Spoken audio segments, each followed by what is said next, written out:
year, our school celebrated National Athletes Week and recognized the individual accomplishments of many athletes on campus. However, when I was walking to the C-store with one of my athletic friends, we immediately became aware of one sport that was missing on this wall: cheerleading. Unfortunately, instances like this are not uncommon at the College of Worcester. So how can Worcester pride itself on equal opportunity when there exists a hierarchy of what sports are important and what sports are not? The main problem is that cheerleading on this campus is not treated as a sport, despite being deemed so 2 years ago by the administration.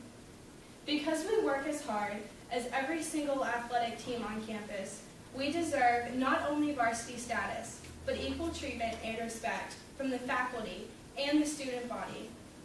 I will first talk about how we get no respect from these two groups. And finally, I will tell you what you can do to help solve this problem, giving you specific steps to do so. So let's begin by discussing the common problems faced by cheerleaders at the College of Worcester. So what is the problem? Well, obviously, as I said before, cheerleading is not treated as a legitimate sport, despite being deemed so by the administration in 2009. And how do we know this is a problem? Well, the disrespect from the faculty and students, the negative stereotypes, and the lack of prospective cheerleaders speak for themselves. Let me provide you with some of the specific ways that the cheerleaders are mistreated on this campus. Firstly, we have unequal access to training facilities at Worcester. According to a June 26, 2009 Live Science article, cheerleading is the most dangerous sport and accounts for 70.5% of all college injuries amongst females. We get injured a lot, but do not have any school insurance. For example, in 2009, we were considered a legitimate sport, but were not even offered an insurance policy until 2011. We also have little to no access to the training room. And in an in-person interview on April 14th with Melissa Glick, she explained that when she hurt her wrist, going to the training room was nearly impossible. In fact, she had to go through many loopholes just to get help with rehabilitation.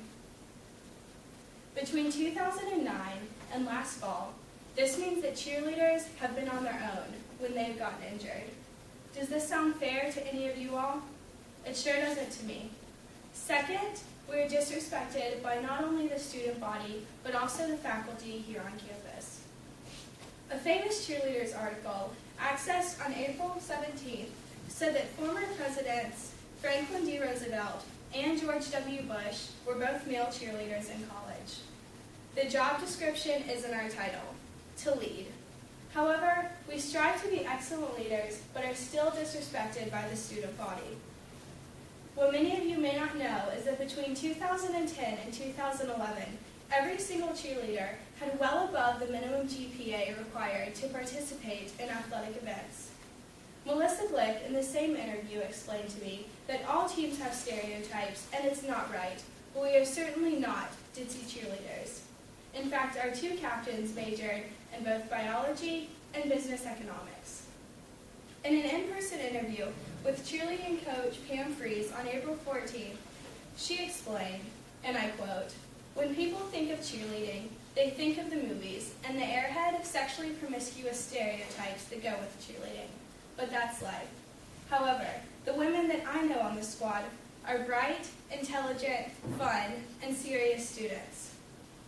Besides being discriminated against and stereotyped, the presence and the accomplishments of the cheerleaders on this campus are not widely known. However, what many of you may not know is that during the 2011 NCAA tournament in Salem, Virginia, we were given the Best Cheerleading Squad Award. However, this went unrecognized by the school. In addition, we are not recognized during National Athletes Week, nor are we members of the Women's Athletic and Recreation Association. In addition, we are also excluded from the women's sports page on the athletic website. Moreover, the Worcester cheerleaders are not given proper facilities needed to improve our tumbling skills.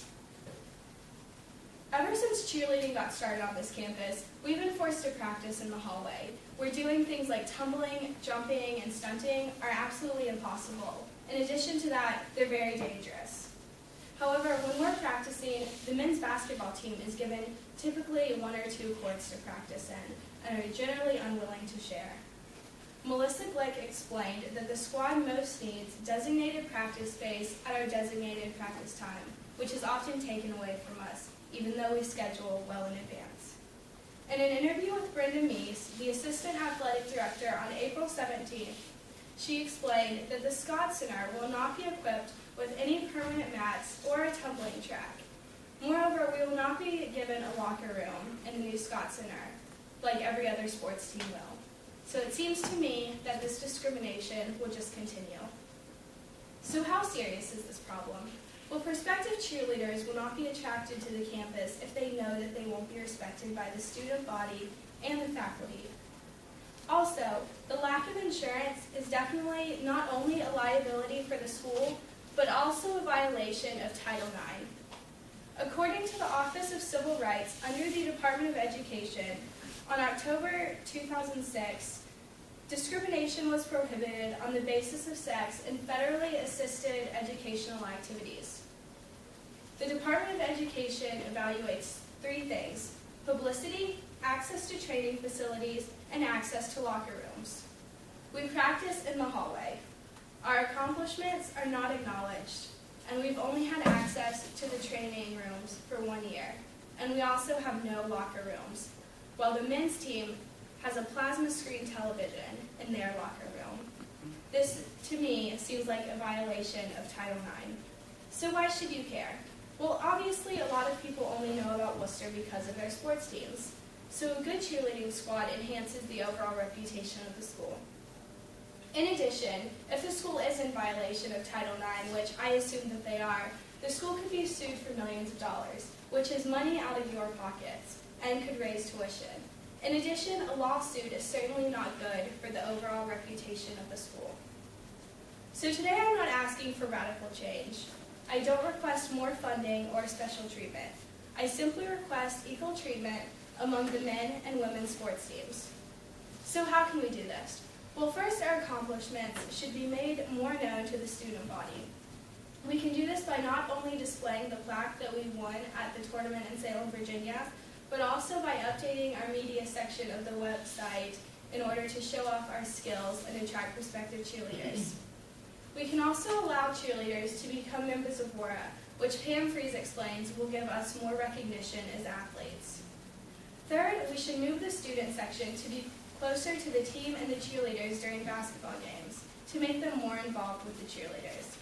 In an in-person interview with cheerleading captain Xana Stormer on April 17th, she explained that the cheerleaders need to stay by our team, so it makes more sense to actually move the student section at the beginning of this upcoming basketball season. And in an in-person interview with basketball starter Justin Hollowell on April 13th, he explained that fan support and cheers definitely help at certain points of the game, like if there's a big play or a stretch. So obviously, players would play better if they're more supported by both the cheerleaders and the students together. So how will this happen? Well, first, I believe that we should have more pep rallies, create a sign to move the student section, and also showcase pictures of our squad and of our routines online.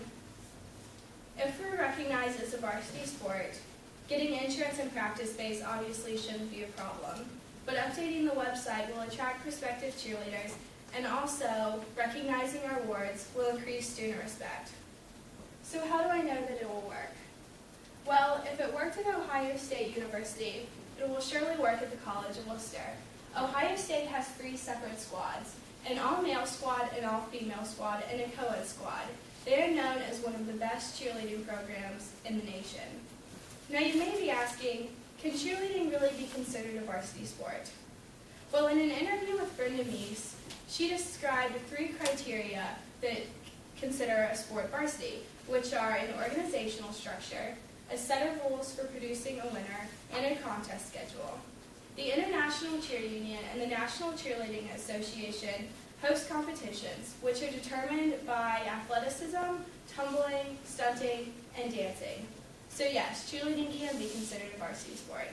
You also might be asking, since you don't compete, why should you be considered a legitimate sport? Well, although we don't compete, we do cheer 2 seasons, football and basketball, have practice for 2 hours a day, and only have 2 months off out of the entire year when we're not participating in the athletic event.